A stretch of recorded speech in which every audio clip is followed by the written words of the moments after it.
김선동 의원님을 제가 이제 옆에서 가까이서 많이 이제 관찰을 하게 되는데, 남들한테서 볼 수 없는 아주 특징이 있는 행동이 있습니다. 그게 뭐냐면, 오는 전화를 단 한 번도 거절하지 않습니다.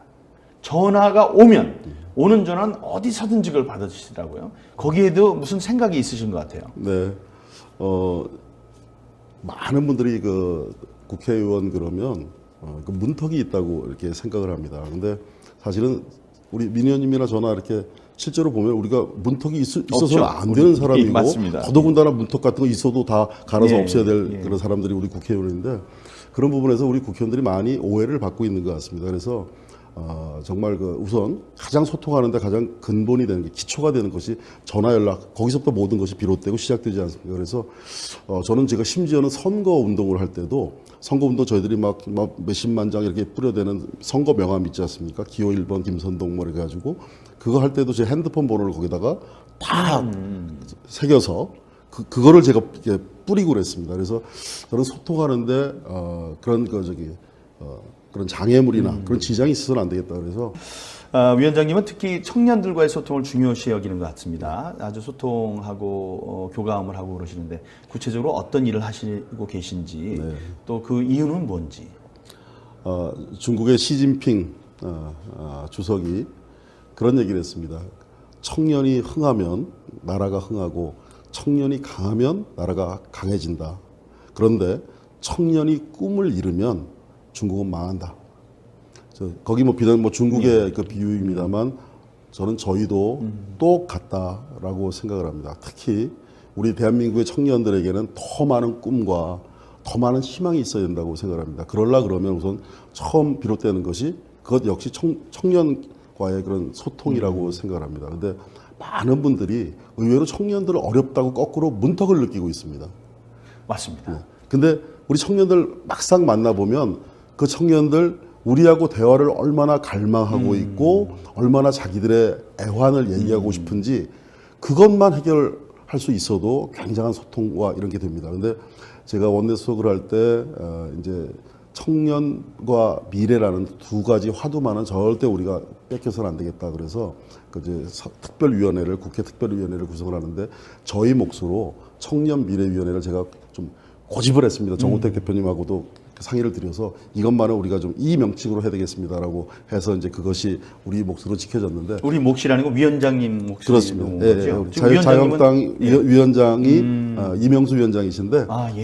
위원장이 되셔서 이제 이 문제를 챙기도록 돼 있고, 그래서 그러니까 저도 이제 원내수석을 그만두면서 이제 제가 페이스북에 한번 그런 거를 올렸습니다. 그러니까 청년과 미래가 굉장히 중요한데 이것을 위해서 좀 고견을 좀 들려달라. 그랬더니 보통 페이스북 하면 짧게 막 하고 그냥 막 그러고 지나가는데, 글 하나하나마다 막 저도 봤습니다. 굉장히 막 길게 하셔가지고 제가 그것을 다 출력을 해서 그걸 제작을 해가지고 우리 청년 미래 위원회 위원들한테 좀 드리고, 제가 또 시당 위원장으로서 우리 청년들과 서로 교류하고 이러는데, 소통하는데도 그것을 놓고 우리가 어떤 것부터 더 해야 될 것인가 이런 것을 같이 수기를 하고 그걸 가동하려고 이렇게 계획을 세우고 있습니다. 예. 서울시당 그 신년 인사회 있었죠. 저희 인천시에서도 이제 신년 인사회 대표 모시고 했었는데, 그때 하셨던 그 연설이 굉장히 화제가 되고 있습니다. 어떤 말씀을 해주신 건가요? 네. 제가 보니까 우리 민경욱 의원님도 연설하시는 거 제가 뵀는데, 그것도 굉장히 좋은 연설이시라서 저도 마음에 박수 이렇게 딱 보냈는데, 그때 이제 저희 그러니까 서울시당이 좀 이제 힘을 내야 되겠다라는 생각을 했습니다. 그래서 힘을 내게 해야 되는데, 그러면 어떻게 힘을 내게 할 것이냐. 이제 이 정권 들어서 이 정권이 국정과제 1호로 제시하고 있는 것이 적폐청산 아니겠습니까? 그러면서 지금까지 계속 밀려난 정치 보복성 과거 들추기 하고 있습니다. 그래서 제가 좋다. 그럼 이 정권이 하고 있는 괴멸을 시키려는 보수가 어떤 세력인지, 그다음에 본인들이 집권했을 때 10년 동안 어떤 과오가 있었는지 내가 크게 비교를 해보겠다. 그래가지고 말씀을 드린 게 뭐냐면, 사실은 저는 남들 비판하는 거 별로 좋아 안 해서 이런 말씀 안 드리려고 했는데, 제가 이렇게 크게 비유를 했습니다. 우선 김대중 대통령, 그다음에 노무현 정권 시작이 크게 잘못됐었다. 김대중 대통령 김대엽 병풍 사건으로 집권했습니다. 근데 이거 시대의 정치 사기극이었다는 거 밝혀졌죠. 그리고 노무현 대통령 최규선 20만 불 수사건으로 집권을 했습니다. 시대의 사기극이었다는 게 공작이었다는 게 밝혀졌죠. 시작이 그랬습니다. 그리고 종말이 어땠습니까? 다 잊고 계신데요. 김대중 대통령 정권, 김홍일, 홍업, 홍걸, 홍삼 트리오의 그 비리로 온 국민들이 등을 돌렸습니다. 그다음에 노무현 대통령 정말 안타까운 일이지만 유명을 달리하시는 일까지 왔습니다. 끝이 그랬습니다. 그런데 그 중간에 여러 가지 문제들이 있지만 다 사상하고 하나씩만 제가 짚어보겠습니다. 이거 두 개 다 서민들의 등골을 빼먹은 사건들입니다. 큰 사건들입니다. 김대중 대통령 시절에는 코스닥 열풍으로 서민들 등골을 다 휘게 했습니다. 그 다음에 바다 이야기 노무현 정권 때 이 바다 이야기로 서민들 등골을 다 휘게 했습니다. 서민들 등골을 빼앗아 간 겁니다. 그러나 이 바다 이야기 코스닥 이거 지금 규명이 됐습니까? 우리 우파들은 집권하고 나서 정치 보복 안 했습니다. 그래서 지금 그 문제가 이대로 밝혀지지도 않고 이렇게 있는 겁니다.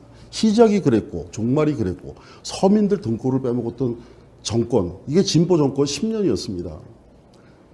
이런 분들이 지금 보수가 잘못했다라고 보수를 일방적으로 괴멸시키려고 이렇게 하는 것 옳은 거냐, 제가 그 말씀을 드렸고, 또 하나는 누가 뭐라래도 오늘의 대한민국 세계 10대 경제 강국의 반열에 또 민주화까지 성공을 시키면서 이렇게 끌고 온 그것은 그 중심에는 우리가 있었다. 그것을 당원들이여 잊지 말자. 그리고 통일 한반도에 우리와 같이 시장 경제 자유민주주의 이것을 신봉하는 세력이 빠진 통일 대한민국이라면 그 대한민국이 무슨 의미가 있겠느냐. 우리 당당하게 6월 13일 날 우리를 마케팅하자. 그 얘기를 드리고 싶었습니다. 그 얘기를 한 겁니다. 그러셨군요. 네. 그 감명 깊은 연설에 많은 박수가 터졌을 것이라고 저는 생각을 합니다. 예, 저 유튜브를 통해서 봐도 그 반응을 느낄 수 있었습니다. 예, 거의 마쳐야 될 시간이 됐는데 지난 9월에 취임하시면서 서울시장은 서울시당이 만든다는 각오로 모든 역량을 쏟겠다고 말씀을 하셨습니다. 그 여당은 지금 서울시장 후보가 많이 나오는 것 같은데 야당은 후보자가 보이지 않는다 이런 우려가 깊거든요. 자유한국당의 서울시장 후보 구인난은 어떻게 보시는지요? 네, 저는 이렇게 생각합니다. 과거에 저희들이 이제 지금과는 정반대죠. 저희들이 지지율이 굉장히 높고 그다음에 이제 지금의 더불어민주당 계열이 지지도가 낮을 때 그럴 때도 사실은 저희들이 많이 이길 거라고 생각을 했지만 실제로 막상 뚜껑을 열어보니까 저 밑에 끓던 그 밑바닥 민심 때문에 실제로 뭐 구청장을 저희들이 25개 중에 4개 겨우 건지고 5개 겨우 건지고 서울시장 뺏기고 그런 일들이 왕왕 있었습니다. 근데 지금 제가 볼 때는 그 수도 서울의 그 민심이라는 것이 굉장히 저 밑바닥부터 그 저기 들불처럼 이 정권의 국정 드라이브가 정말 문제가 있는 것 아니냐라는 심각한 문제의식들을 많이 공유하고 있고 그것이 요원의 불길처럼 지금 퍼져나가고 있는 와중에 있다고 생각합니다. 지금 당장 저희들이 서울시장 후보라든지 이런 부분에 대해서는 아직은 저희들이 보고드릴 상황이 아닙니다만 저는 적어도 3월 정도 가면 그리고 한 5월 정도까지 무르익는 상황이 되면 이 선거가 굉장히 해볼 만한 선거다라는 말씀을 드릴 수 있을 거라고 생각을 하고 또 그것에 걸맞는 상황을 대비해서 저희들이 좋은 후보, 비단 서울시장 후보나 이런 부분들은 비단 서울시장이라는 그런 의미를 넘어서서 전국적인 의미가 있다라고 생각합니다. 그래서 좋은 후보 그리고 국민들이 희망을 가질 수 있는 후보들 저희들이 반드시 저희들이 공천할 수 있을 거라고 생각하고 지난 우리 수년 동안 우리 서울의 행정이 너무나 정체돼 있고 너무나 세계와 경쟁하는 그런 코스모폴리탄 시티 서울의 위상과는 걸맞지 않은 형태로 진행이 됐다고 생각을 합니다. 그래서 우리가 제대로 된 서울시장 후보를 저희들이 반드시 우리 국민 앞에 잘 선보일 수 있도록 준비하겠다라는 말씀으로 대신하겠습니다. 예. 오늘 여론조사 결과 나온 걸 보니까 20% 박스권을 탈출해서 20%를 이제 넘은 것으로 우리 당의 지지도가 나왔습니다.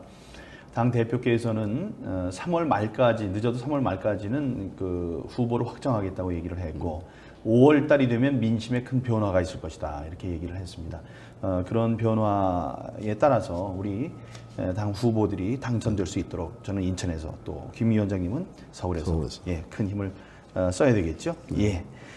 오늘 김선동 의원님 모시고 이야기를 하다 보니까 벌써 시간이 다 지났습니다. 2월 임시국회 자유한국당의 역할이 막중하다는 것을 느끼게 됩니다. 그 문재인 정부의 국정 폭주 또 여당의 일방적인 입법 폭주에 맞서서 우리 자유한국당이 더욱 노력하겠다는 말씀드리고요. 6.13 지방선거에서 문재인 정부를 견제할 수 있도록 최선의 결과를 이끌어내는데 김선동 위원장 또 제가 최선을 다하겠다는 말씀도 함께 올리겠습니다. 오늘 시간 내주신 위원장님 감사합니다. 네, 고맙습니다. 예, 그리고 함께 해주신 여러분 감사합니다. 저는 다음 주에 다시 찾아뵙겠습니다. 안녕히 계십시오.